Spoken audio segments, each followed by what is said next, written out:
Welcome to the Does It Work podcast by Biomarker Labs, where you can find wellness without the woo.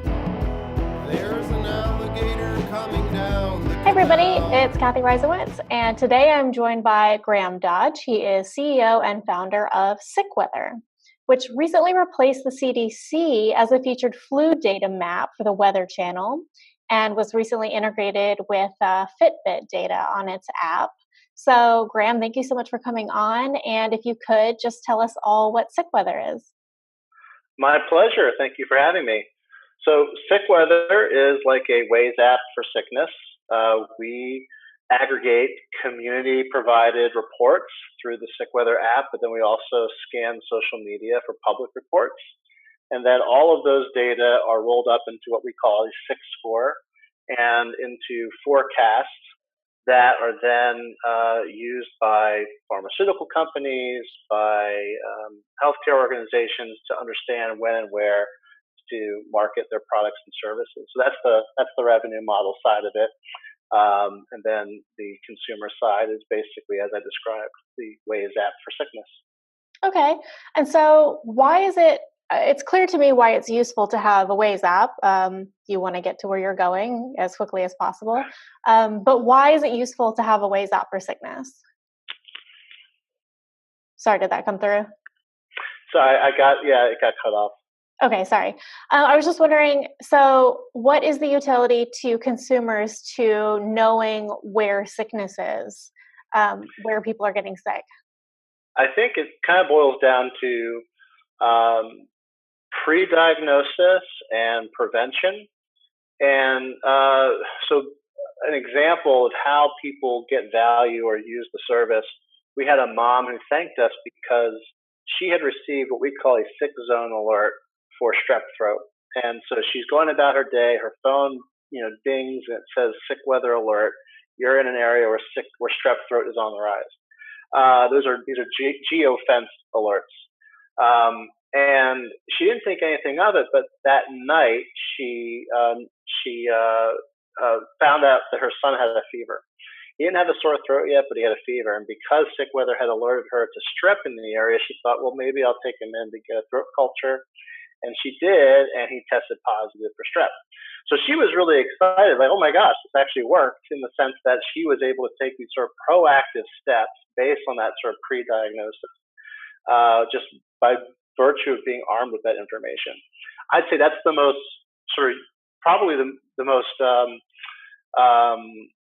widely, that's the most, what's the word? What I'm trying to say is that's a common use for a typical user in the app. And then you've got people who are actually, caretakers for people with compromised immune systems, or they themselves have a compromised immune system. And for them, it really is more of a matter of life and death. And we've also received those kinds of testimonials too, from people who use our app because they are trying to actively avoid certain areas and maybe not go to donut shop when they know norovirus is on the rise in the area or something like that. Sure. Is this something that could be useful for avoiding workplace sicknesses? So let's say, you get an alert that there's something going around and, you decide to work from home that day. Have you heard it used that way, or do you think it could be useful for that purpose? Well, I know that it would be useful for employers to understand what the risk of absenteeism would be. And so for shift-based employment, they could, or shift-based staff, they could then manage better to avoid being understaffed, during an outbreak or something like that. That is definitely a use case that has been brought up by some of our enterprise customers. But in terms of using it to, I think at one point we had somebody joke with us, I think it was a radio DJ joke that, this is a great way for you to sort of more accurately come up with an excuse not to go to work. And you can tell your boss, see, look, SickWeather says flu is on the rise. I'm not lying when I say I have the flu. So, there's those kinds of use cases too, I assume. But certainly no one's ever admitted to using the app that way to us. Well, I mean, I could see it being very useful to employers in the sense that it's certainly better for productivity to have people working from home occasionally than actually getting sick. Right, So, absolutely.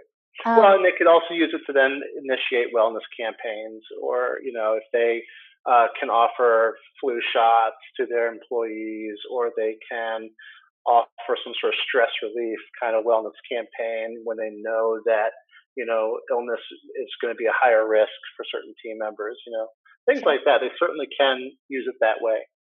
And it would be interesting to measure the effectiveness of campaigns like flu shot incentives, for example. You could measure year over year, season over season, whether they Exactly. lower the incidence. And that is an area of activity for us in terms of trying to proactively measure what the efficacy of the response to the data. And Yeah, that is something that's very much top of mind for us right now. certainly. I know that there have been a lot of studies that have come out lately showing that a lot of workplace wellness incentive programs where they give you gift cards or other rewards for working out and eating right just tend to reward people who were going to do that stuff anyway. Um, Right. so, have you found anything kind of like that, either pro or con, for any wellness interventions? No, not yet.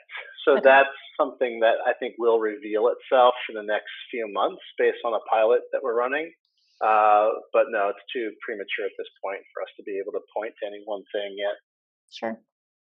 So, okay, I was doing some digging around your LinkedIn and saw uh, Oh boy. Freakidemiology, Yeah.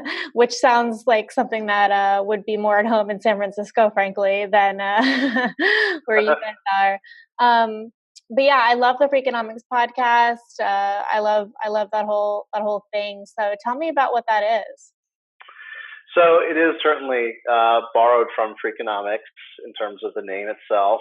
And it's just the idea that where we find ourselves as a company is in this sort of cross section or overlap where epidemiology is really being used to measure things that we may not have necessarily considered before, like the stock market, or or that there are elements of epidemiology that aren't necessarily discoverable in a clinical setting. For example, the phenomenon of somebody going to a pharmacy who has not been diagnosed by a doctor. They don't know what they have, but they're going to go buy a flu-related product, a flu remedy, because they think they have flu. And that sort of the relativity of the suffering that leads to that decision, is that valid or not? And that's where, should we only pay attention to the clinical data, or is it actually worthwhile to understand how people feel and what they think they might have? And the wisdom of the crowd so far is telling us that, yes, we very much should listen to what the wisdom of the crowd is saying and what those reports are saying, because in aggregate, they're actually quite accurate when compared to clinical data. So that's sort of, a couple different facets of what we mean when we refer to freakidemiology. I wonder too whether you could or should study the um, the virality of things that we don't consider epidemics, but are so more social than we would. I think we understand right now. So what I mean is that from what I've been reading, things like obesity and depression are actually they're actually somewhat socially acquired. That Right. I actually read a study that showed that if a friend of yours, someone you've never met but you share a friend with, gains a significant amount of weight, it actually impacts your likelihood of gaining significant weight. Right. Um, Same for depression. That if one of your friends gets depressed, you're more likely to suffer symptoms of depression. And so, how do you see, I guess, SickWeather, or maybe stepping back a bit, the industry um, kind of measuring and tackling these kinds of epidemics? I think that that's exactly the kind of thing that we are looking forward to analyzing in our data, given what we're tracking. So we track so many different types uh, acute symptomatic illnesses and vectors that cause those illnesses, and different types of allergies. That I think is pretty unique. I don't see a lot of companies in our space focusing on that, or I should say, so broadly focused. And I think that puts us in a position to be able to analyze vast amounts of data to try to find what, if any, relationship there is between, say, summer or spring allergy season and flu season. Are they connected in some way? Is there, not that correlation equals causation, of course, but are there any hypotheses that we can create to kind of go after some of these data and figure out, like, what are other relationships that have never been considered because these kind of data have never been available before to analyze at the scale that we're able to analyze them at. And another kind of interesting phenomenon, I think, sort of related to what you're talking about, is, and again, this is sort of on the topic of freakidemiology, is the phenomenon that, let's say, we have, let's say there are people who are concerned about Zika, like they were a couple years back when there was that, big concern that that Zika was going to, start infiltrating the U.S. And how does that change human behavior, and what does that cost? And this was brought up to me by some reinsurance companies who said, we have clients that are in, have resorts in the Caribbean that were impacted by Zika, not because people actually contracted the illness and canceled their reservations, but because they were afraid of traveling. And businesses like this don't have any insurance products to help with any kind of revenue resiliency for when that happens. And can we actually track the concern of these things and be able to effectively offer some sort of actuarial service against any kind of insurance product that could be offered to them, so that if that happens again, those businesses don't have to suffer quite as much of a loss. Because if a hurricane hits those resorts, it's very clear that that happened and that there is an insurance product that will pay for that. But if an epidemic occurs, or elsewhere, and then the fear of that epidemic spreads to an area that causes a change in human behavior, how do we effectively measure that? And that's sort of part of what we're tracking, is that sort of perception too of how people are thinking and talking about illness. That's so interesting. It would also be interesting for consumers to have some kind of you could almost take advantage of the arbitrage. So if you had good information that, for example, a lot of people are avoiding an area for, out of fear, but the fear is really overblown, then you could take advantage of lower prices, right? Right. To go to that area. Yeah, that's really interesting. I hadn't thought about that's an adverse event for areas that they're not, that's hard to plan for, and would be able to have insurance for. I'm wondering as well, I know San Francisco right now is going through a jump, and actually a lot of areas in the country are going through rapid increases in sexually transmitted infections. And part of the reason for that is a decrease in funding for testing centers and treatment.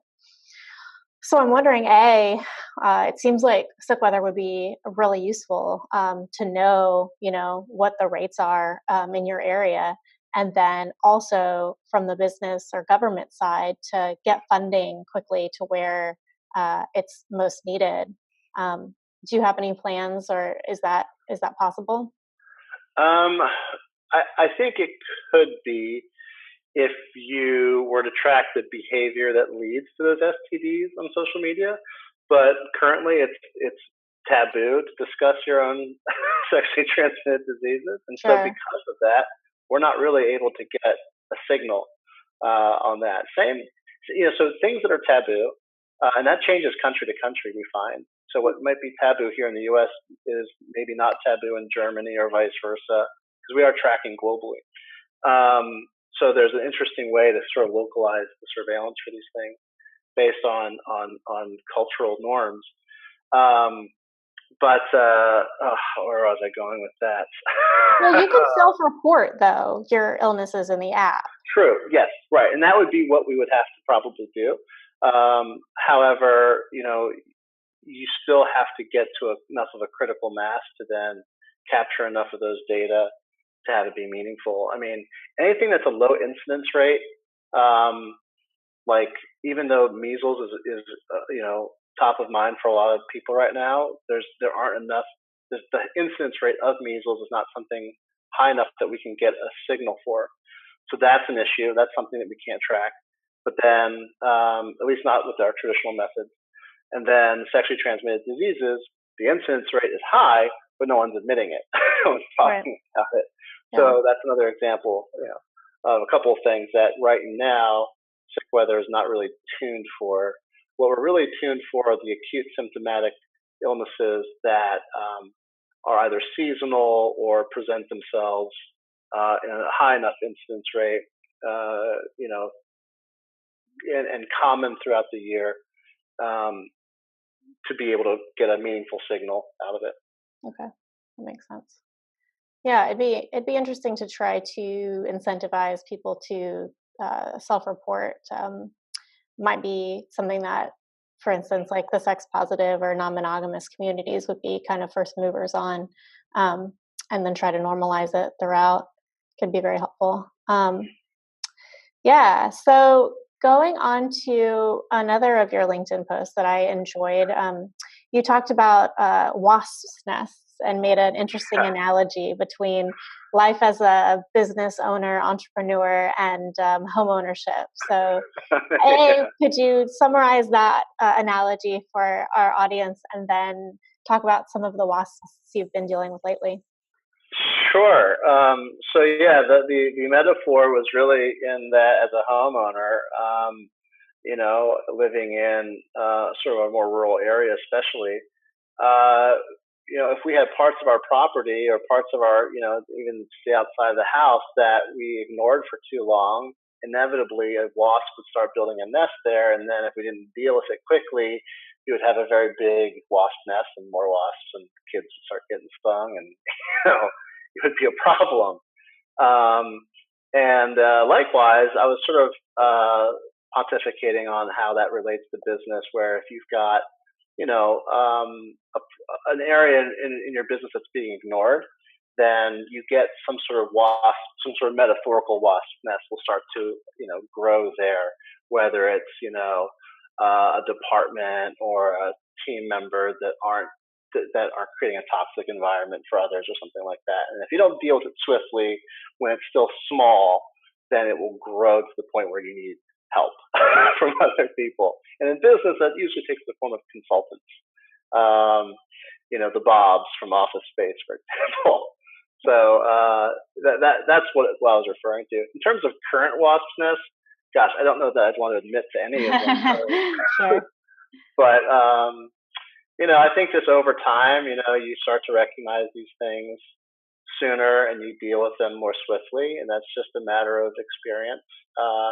So yeah, thankfully, I would think that right now there aren't really too many wasp nests that I'm dealing with. We do take care of these things as best as we can as we're operating and managing the company. Sure. Okay. Speaking of the business side of things, I was curious about your policies around the selling of de-identified user data to public health organizations and enterprises. I definitely see how this is incredibly useful for the purpose of public health. But I was just wondering if you ever have gotten or anticipate any, user concern about privacy. I know that's a big hot button issue right now. and kind of how you deal with those issues. Yeah, well, I think, and I just actually wrote about this again on another LinkedIn blog yesterday because there was a New York Times article about a company called Kinza that has a smart thermometer, and it was all about, I guess they had sent out a press release maybe out to reporters kind of bragging about the fact that they were now selling their data to Clorox, and that was their revenue model. And I think the journalists at New York Times quickly connected the fact that, hey, wait a second, do your users know that? Do the people who buy your thermometer or receive your thermometer through these schools that they have enrolled in these programs, they realize that you're selling those data? And I think, what I've kind of have boiled it down to myself is an expectation of privacy. Like, what is the expectation of privacy? When you download the SickWeather app and you see that when you report something, it lands on a map, it affects the SIC score, you realize, oh, okay, this is all public. There is no expectation of privacy here unless I proactively make it private, which you can do in the SickWeather app. Whereas if you've bought a product that you've actually paid money for, you kind of expect that money is the collateral used to retain your privacy, not that your data contributing to that product is the collateral or is the currency. So I think as long as people are transparent about what's happening with the data, then that puts the power back in the hands of the consumer, for lack of a better term, whether or not they want to use their data as collateral currency or not.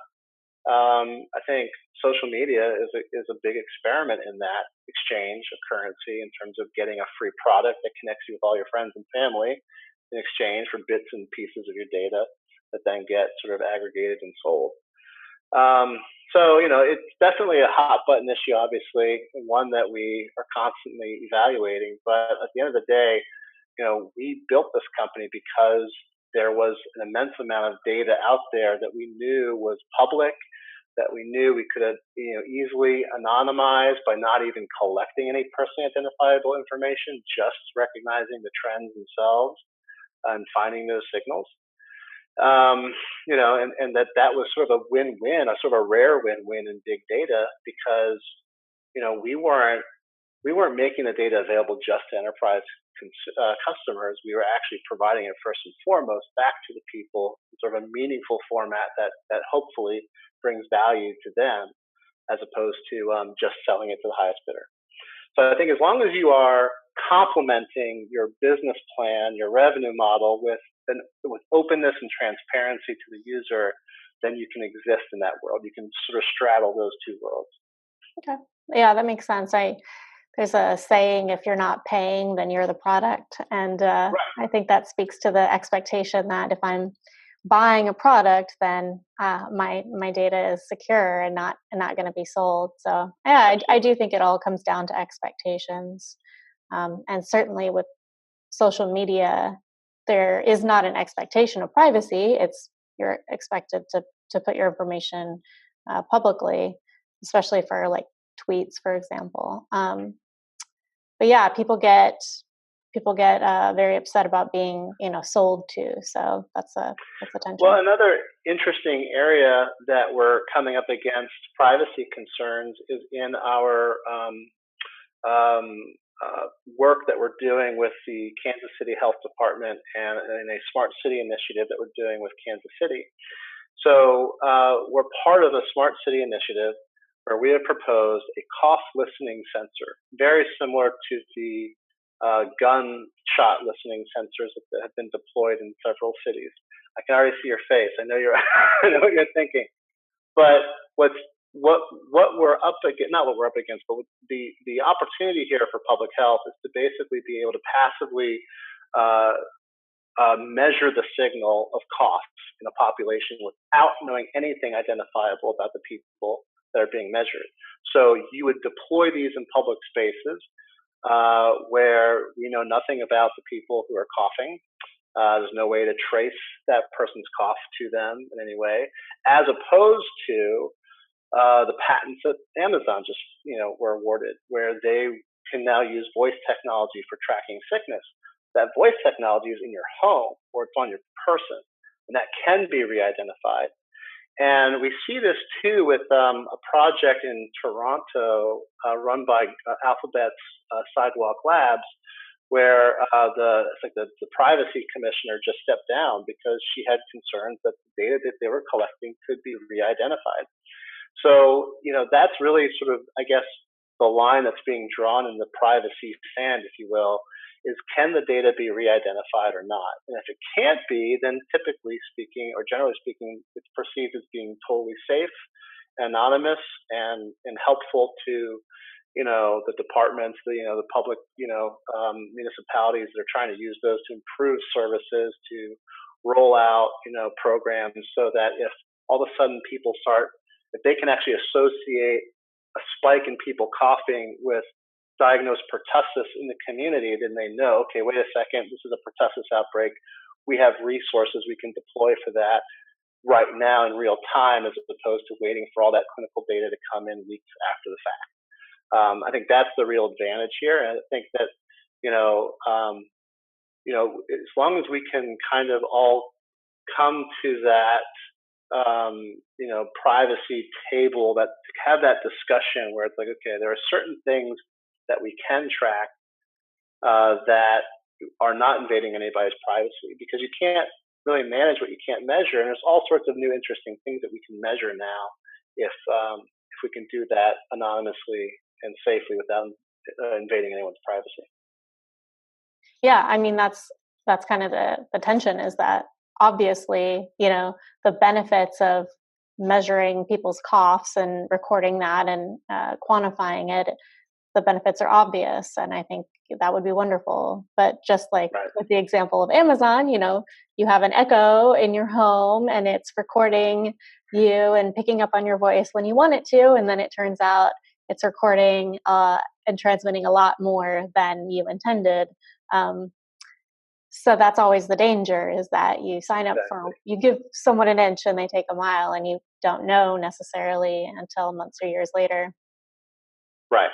And now, of course, we might find out decades from now that everyone's cough is unique and it's a fingerprint and it can be traced to that person. But at this moment in time, we actually don't know that. We don't assume that. So we'll see. I mean, again, it's sort of an experimental program. We hope it gets funded. It's part of, like I said, it's part of the Smart City Initiative that's been approved by City Council, and it's moving forward. And it'll be interesting to see the results of it, because it may come down to the fact that now we suddenly can diagnose, an illness based on a type of cough. It's the dry cough, wet cough, how many repetitions of the cough, and what do those data align with in terms of the clinical data that's been collected, later on. So that's going to be really, I think, a fascinating area of research, especially in that sort of voice technology, because that's exactly what Amazon's patents are all about, being able to understand when someone's got a sore throat by changes in their voice and things like that.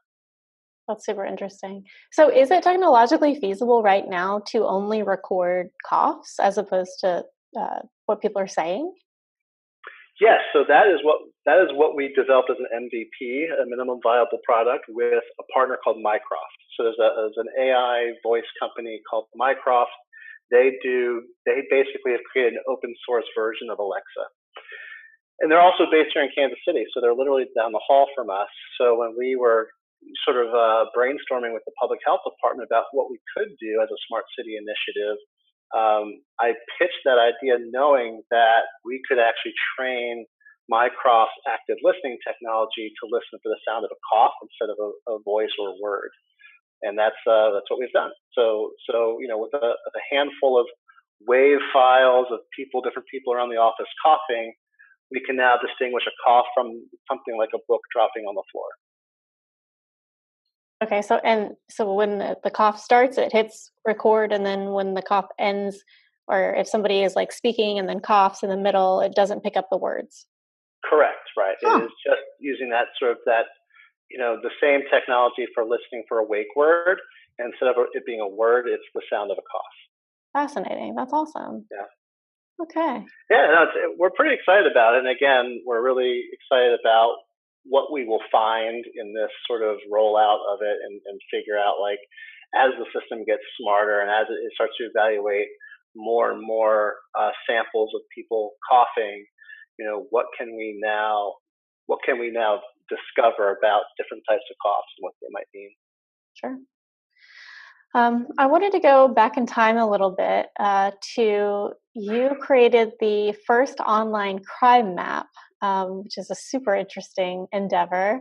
What were your goals for that, and why? Like, how is that transitioned into SickWeather? So this was back in the late '90s. I was, at the very beginning of my sort of career in development and coding and things like that. And I had landed a gig as a copywriter for a developer that was building a site called crime.com. And crime.com was being financed at the time by the producers of the show Cops. And at the time, everyone wanted to create, web portals like Yahoo, and building a portal site was all the rage. And they started to kind of get fragmented into these themes. And they saw an opportunity with crime, entertainment, news, and information, and with being built on the sort of media library of Cops episodes initially. And so as we were trying to brainstorm, like, what else can we do here? Like, what else is interesting to people? What do they want to know? We thought, well, can we build like a map of crime? And really, this had not been done before. Now they're very popular. I mean, they're widely available. I think most local police departments have some sort of map product that they've licensed and they're sharing to inform the communities what's happening in near real time. And but this didn't exist at the time, so it was my job to produce the feature and to go out and find the sources of data. And back then, it wasn't like there were a lot of digital versions of data. We had to basically ask for like census records and FBI records and things like that to kind of start manually pulling this together. And then we also started looking at, we figured out, early versions of scraping police blotter websites, those that were available at the time. And yeah, what we created was this, as close to real time and interactive map of crime that existed at that time. And for me, that kind of set in motion a way of thinking of data to visualize data on a map and the challenges around that. And that eventually led to, going on about 8 years ago when I was sick with a stomach bug. And I just wanted to know what was going around, if it was food poisoning or norovirus. And I was really surprised that there was no information from my local public health department that was sort of meaningful or relevant to me as a layperson.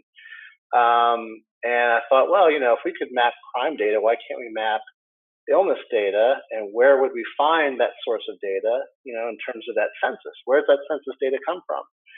And it dawned on me that social media provided that census data in terms of people talking about different symptoms. And so, yeah, that's what led to, that's how the two are connected in terms of my experience developing that map of crime and eventually SickWeather. Awesome. Interesting. So before I let you go, I wanted to kind of just get from you some advice, things that you've learned, things that you want to see people do differently as far as staying healthy. Well, I'd be remiss not to recommend downloading the SickWeather app in terms of being informed, being proactive, being informed. But we just had our own, we call it the Cold Cough Flu Conference. And we had our own flu shot clinic, and we were giving out flu shots. And we certainly recommend for people who can get a vaccine to make sure that they're taking full advantage of that. And we try to, as a company, not contrary to what some people might think in terms of what may be perceived as hypochondria in terms of providing this information, we actually think it's the opposite, and that an informed consumer is somebody who can make better decisions for themselves and not necessarily be afraid because they think that the tickle in their throat might be Ebola or Zika. We can show them a map that clearly shows, no, it's probably allergies or it's probably common cold, like you're going to be okay. that kind of perspective. So, likewise, I think that, we try to dispel things that sort of build into these, fearful decision making.